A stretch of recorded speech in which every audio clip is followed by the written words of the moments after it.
ሰላም ጤና ይስጥልን ተመልካቾቻችን ከአንከር ሚዲያ ዝግጅት ክፍል ያክብሮ ሰላምታችንን እናቀርባለን። የአማራ ፋኖ ብሔራዊ ኃይል ምዕራብ አማራ ቀጠና ቴዎድሮስ እዝ ሰሞኑን ያወጣው መግለጫን በተመለከተ የእዙን ቃል አቀባይ አርበኛ ማርሸት ፀሐዩን መስመር ላይ አግኝቻለሁ። መግለጫው ጠንከር ያለ ወቅቱን ትግል በተመለከተ በዝርዝር የሚመለከት በአጠቃላይም ተስፋ የሰነቀ መግለጫ ሆኖ ተገኝቷል። በጣም አመሰግናለሁ አርበኛ ማርሸት። እንግዲህ ሰሞኑን የምናያቸው የአውደ ውጊያ ውሎች በከፍተኛ የአብይ አህመድ ሰራዊት ምርኮች የሚታዩበት በዛ ደረጃ የሚገለጽ የአውደ ውጊያ ትዕይንቶችን ነው እያየን ያለ ነው። ጎጃም ላይ ከፍተኛ ቁጥር ያለው የአብይ አህመድ ወታደር ተማርኳል፣ በራሱ ጊዜም እጅ ሰጥቷል። እስቲ ስለ ምርኮኞች ሁኔታ በተመለከተ ያለውን አጠቃላይ ከውጊያዎቹ ጋር መረጃውን ብታካፍለን።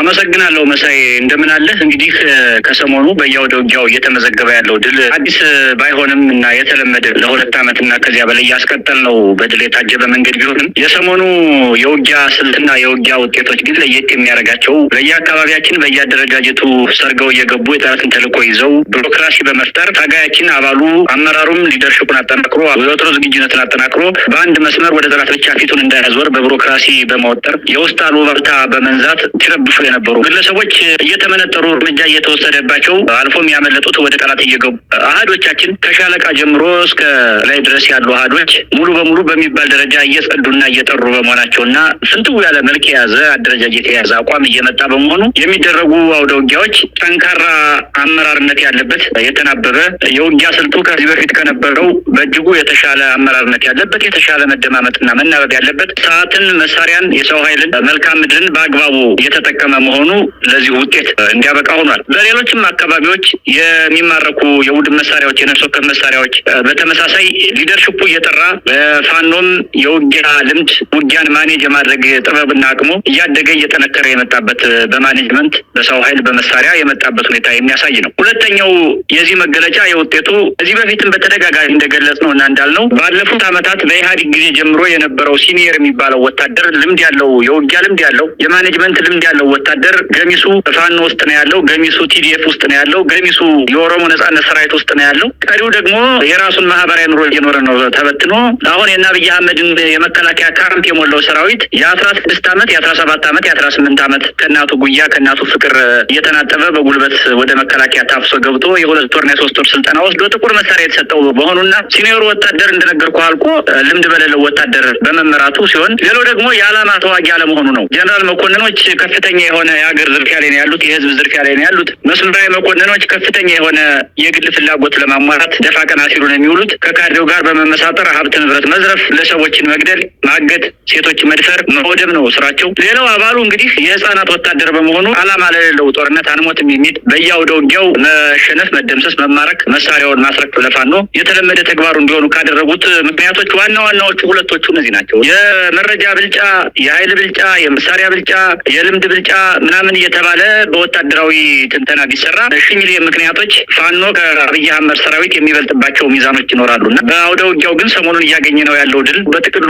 ሲገለጽ እነዚህ ናቸው። መሳይ እንደው በመግለጫችሁም ላይ አንስታችኋል። በተለይ ምርኮኞችን በተመለከተ ይህን ያህል ቁጥር ያለው ከዚህ በፊትም በርካታ አገዛዙን የተለያዩ የጥምር ሰራዊት አባላትን ማርካችሁ እንደዚሁ የተለያዩ ጥረቶችን ስታደርጉ ነበረ። እናንተ ጋም ለማቆየት በቀይ መስቀል አማካኝነትም ለማስረከብ የተለያዩ ጥረቶችን ሲደረጉ እንደነበረ አስታውሳለሁ። ቁጥሩ እየጨመረ መጥቷል። እንዴት ልታስተናግዷቸው ነው? እንግዲህ እኛ ለቀይ መስቀል መግለጫው እንዳየኸው ጥሪ አቅርበናል። አሁን የማረክነውንና በእጃችን ያለውን የምርኮኛ ሰራዊት ብዛት፣ የደረሰባቸውን የአካል ጉዳት የቁስለኞች ብዛት፣ እንደዚሁም በሙሉ ጤንነት ላይ የሚገኙትን የሰራዊት ብዛት፣ አስቸኳይ እርዳታ የሚያስፈልጋቸውን ብዛት ለይተን በመግለጫ እንደዚሁ ገልጸናል። ቀይ መስቀልንም እንደዚሁ ጥሪ አድርገናል። መጥቶ እንዲረከበን ነው ጥሪው። እንደሚታወቀው ሰብአዊነትን በተላበሰ መንገድ ዓለም አቀፍ የጦር ሕግ ጠብቀን ነው የምንዋጋው። ምርኮኛን አለመግደል ወይም መንከባከብ፣ መሰረተ ልማትን መጠበቅ፣ አለማውደም፣ ንጹሐንን ከጥፋት ከግድያ ከሞት መታደግ የሚባሉ ዓለም አቀፍ የጦር ሕጎችን ጠብቀን ነው የምንዋጋው እና ምርኮኞችን በተመለከተ ምንም እንኳ ቁጥራቸው እየበዛ ቢሄድም ወደ አንድ ቦታ እየሰበሰብን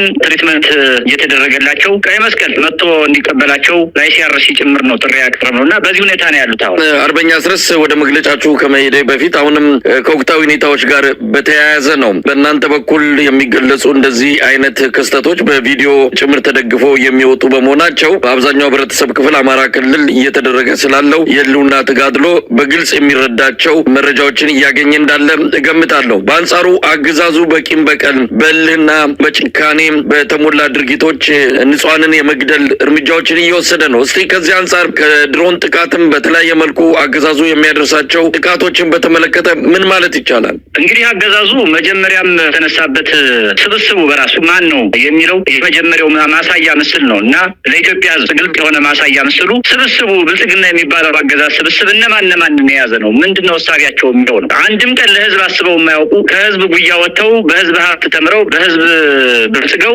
ህዝብን መልሰው መጨቆን፣ ህዝብን መግደል፣ ህዝብን ማፈናቀል መደበኛ ስራቸው የሆነ በዚህ ሜንታሊቲ የተካኑ በዚህ ሜንታሊቲ ያደጉ አእምሯቸው በማፈናቀል በመግደል በመዝረፍ በማውደም ሰላም በመንሳት የተመሰረተ ማይንድ ሴት ያላቸው ናቸው ሙሉ ስብስቡ። የናብይ የነተመስገን የሁሉም አጠቃላይ የነብርሃኑ ጁላ በለው ከሌ ሙሉ ብልጽግና የሚባለው ስብስብ ይሄ ነው በአጠቃላይ ሜንታሊቲው። ሁለተኛው እንግዲህ ወደ አማራ ክልል ጦር ሰብቆ አየር ኃይሉን መካናይዝዱን እግረኛውን ኮማንዶውን በስፔሻል ፎርሱን ይዞ የመጣበት ባህር ኃይሉን ጨምሮ የመጣበት ዋና ዓላማ ግድያ ነው። ለግድያ ነው የመጣው። መሳሪያውን ቀርቶ ቀበቶ እናስፈታለን ማለት እኮ መሳሪያ የያዘውን ሰው በሙሉ እየገደልን መሳሪያውን እንቀበለዋለን ማለት ነው። ይሄ እቅድ ነው ወደ ማጥቃት መከላከል ተቀይሮ ወደ ሙሉ ጊዜ ጦርነት የተሸጋገረው እና መሳሪያ የያዘ ሰው ማግኘት እንደማይችሉ ሲገባቸው ሴቶችን መድፈር፣ መግደል፣ ህጻናትን መግደል፣ ቤት ንብረታቸውን ማቃጠል፣ ማውደም፣ መዝረፍ፣ መንገድ ላይ ሰው አስቁመው 150 ሺህ ብር ትከፍላለህ፣ 200 ትከፍላለህ። አንድም ገበሬ በባዶ እግሩ የሚሄድ አንድ አርሶ አደር የለኝም ከየት አመጣለሁ ሲል እዚያው ላይ በአንድ ጥይት የመግደል የመረሸን ስራ ነው የሚሰሩት። እንዳየው የወደሙ መሰረተ ልማቶች 100% በሚባል ደረጃ በብልጽግና ሰራዊት የወደሙ ናቸው። የወደሙ የመንግስት ተቋማት የህዝብ መገልገያ ተቋማት የሚባሉት 100% በሚባል ደረጃ በመንግስት መከላከያ ሰራዊት የወደሙ ናቸው። የወደሙ የግለሰብ ሀብቶች በራሱ በአብይ አህመድ ሰራዊት የወደመ ነው። ስለዚህ ዋና ስራቸው ከሰብአዊነት በተናጠበ መንገድ ዓለም ላይ አሉ የሚባሉ ወንጀሎችን እየፈጸሙ ያሉ ሰዎች ናቸው እነዚህ ሰዎች እና አጠቃላይ የስብስቡ የብልጽግና አመራር በዚህ የተቃኘ ነው። ወደ አማራ ክልል ሲመጣም ዓላማው እንደነገርኩ ይህንን መፈጸም ስለሆነ ይኸው ለተከታታይ 2 ዓመትና ከዚያ በላይ ይህን እየፈጸመ ነው ያለው። መሳይ አርበኛ ማርሸት ወደ መግለጫችሁ አልፋለሁ። መግለጫችሁን በተመለከተ ምንድነው ፍሬ ሀሳቡ? በዋናነት መግለጫው የያዛቸው ጭብጦች ምንድን ናቸው ከሚለውን ጀምርና በአንዳንድ ጉዳዮች ላይ ማብራሪያ የሚያስፈልጋቸውን ነገሮች አነሳለሁ። በአጠቃላይ ግን መግለጫችሁ ስለምንድን ነው? አመሰግናለሁ መሳይ። እንግዲህ መግለጫው የወጣበት ዋና ዓላማ የመልሶ ማደራጀቱ መጠናቀቁን በተመለከተ የወጣ መግለጫ ነው። መልሶ ማደራጀት ያልነው እንግዲህ በቴዎድሮስ እዝ ከዚህ በፊት ጦርነት ከተጀመረበት ጊዜ ጀምሮ በብርጌድ ተደራጅቶ ከዚያ በ9 ክፍለ ጦሮች ተደራጅቶ ነበር አንድ እዝ ሆኖ የቀጠለውና ይህንን በመቀየር ብርጌድ የሚባለውን መዋቅር በማፍረስ ከሻለቃ ወደ ክፍለ ጦር፣ ከክፍለ ጦር ወደ ኮር፣ ከኮር ወደ እዝ የተሸጋገርንበትና እንደዚሁም ጊዜያዊ መንግስት የወረዳ አስተዳዳሪ ጊዜያዊ መንግስት አቋቁመን ህዝባችን ሙሉ በሙሉ የፍትህ የርትዕ ባለቤት እንዲሆን ፍትህ እንዲያገኝ መንግስት አቋቁመን መንግስት እየመራን ያለንበትን ሁኔታ ነው ለመግለጽ እንትን ያልነው እና ይሄ መጠናቀቁን የገለጽንበት በዋናነት ይሄ ምንድነው ዋናው ከተባለ ነጥቡ ሽግግር ያደረግንበት ነው። ካለፉት 2 ዓመታት ከምናምን አሁን ወደ ከአንድ ምዕራፍ ወደ ሌላ ምዕራፍ ሽግግር ያደረግንበት ነው።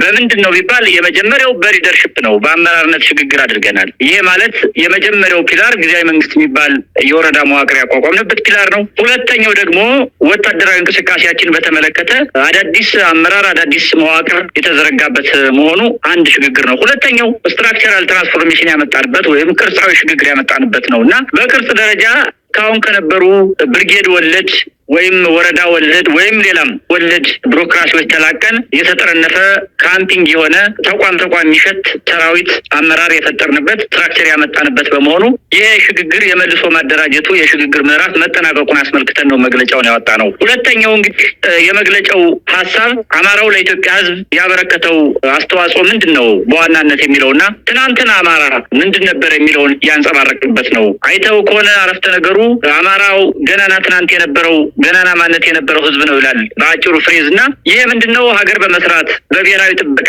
በስነ መንግስት እሳቤ ተቋም በማዋለድና ተቋም በመገንባት በማሳደግ በኩል የአማራ ህዝብ ለኢትዮጵያ የዋለው ውለታ የሚናቅ ሳይሆን ትልቅ ድርሻ የነበረው ገናና የነበረ መሆኑን ያሳየንበት ነው። ሌላው የአመራር ማቹሪቲያችን እጅግ ያደገ ከፍ ያለ መሆኑን ያየንበት የገለጽንበት ነው። ሌላው ደግሞ በዚህ መግለጫ የተካተተው ዋና ነጥብ እስካሁን ከነበርንበት ከህልውና ተጋድሎ ከሚባለው ትርክ በተጨማሪ ፖለቲካዊ ግቡ ዋናና ቁልፉ የዚህ የህልውና ትግል መውጫ መሰላል መሆኑን ያንጸባረቅንበትና ለዚህ ፖለቲካዊ ግብ ደግሞ በዋናነት ሊደረጉ የሚችሉ ትብብሮችን ሊደረጉ የሚችሉ ስምምነቶችን በተመለከተ በእኛ የበላይነት ቁልፉን እኛ ይዘን በእኛ ቁጥጥር ሀገሪቱን በማይጎዳ ህዝቡን በማይጎዳ ሁሉም ከስሜቱ ሁሉም ከነበረበት የታሪክ ዱብታ ወጥቶ እኩል በኩል የሁሉንም እኩልነትና ነጻነት ሳይነፍግ መቀጠል እንዳለበት ያንጸባረቅንበት። ሌላኛው ደግሞ አንድነትን በተመለከተ በኋላ እመጣበታለሁ። አንድነትን በተመለከተ እየተሄደበት ያለውን የድርጅት መስረታ ሂደት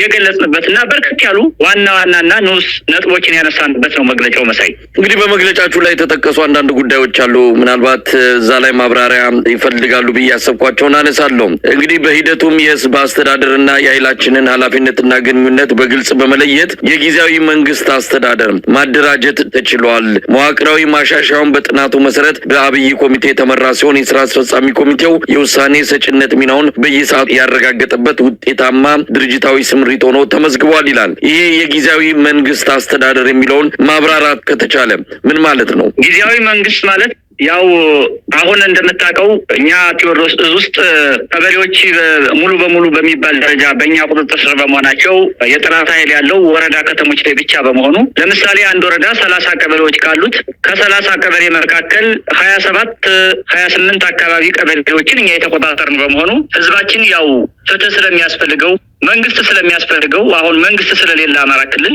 መንግስት ስለሚያስፈልገው እኛ መንግስት መስርተንለት በራሱ በመረጠው ህዝቡ ከቀበሌ ጀምሮ እየተደራጀ እኛ አጽዳቂ ሆነን ባመጣነው ስትራክቸራል መርህ መሰረት ያን የህዝቡን ውሳኔና ምርጫ እያከበርንለት እያጸደቅንለት መንግስት የመሰረትለት ነው። ለህዝቡ የአማራ መንግስት የመሰረትለት የመጀመሪያው ምዕራፍ በመሆኑ ነው ይሄን የቅርጽ ትራንስፎርሜሽን ለየት የሚያደርገውና ይሄ ትልቅ በአማራ ታሪክ ውስጥ በአብዮት ታሪክ ውስጥ የመጀመሪያውና ትልቁ ህዝቡ የራሱን መንግስት የመረጠበት እውነተኛው የአማራ ልጅ ለእውነተኛው የአማራ ህዝብ ተወካይ ወኪል የሆነበት አስተዳዳሪ አመራር የሆነበት ችግሩን የሚሰማበት ለችግሩ መፍትሄ የሚሰጥበት የመጀመሪያው ምዕራፍ መሆኑ ነው ይሄን ለየት የሚያደርገው። መሳይ እንግዲህ አርበኛ ማርሸት በመግለጫችሁ ላይ ያው የድርጅታዊ የእዙን የማደራጀት በተለያየ መልኩ የመሰብሰብና ወጥ የሆነ የእዝ ጥገገቱን ጠብቆ የሚንቀሳቀስ ኃይል ለመፍጠር የሄዳችሁበትን ርቀትና ውጤታችሁን ነው የገለጻችሁበት ለመረዳት የተቻለው ከዛ አንጻር ነው። በተጨማሪም ለሰባት አካላት መልእክት አስተላልፋችሁበታል። እስቲ በአጠቃላይ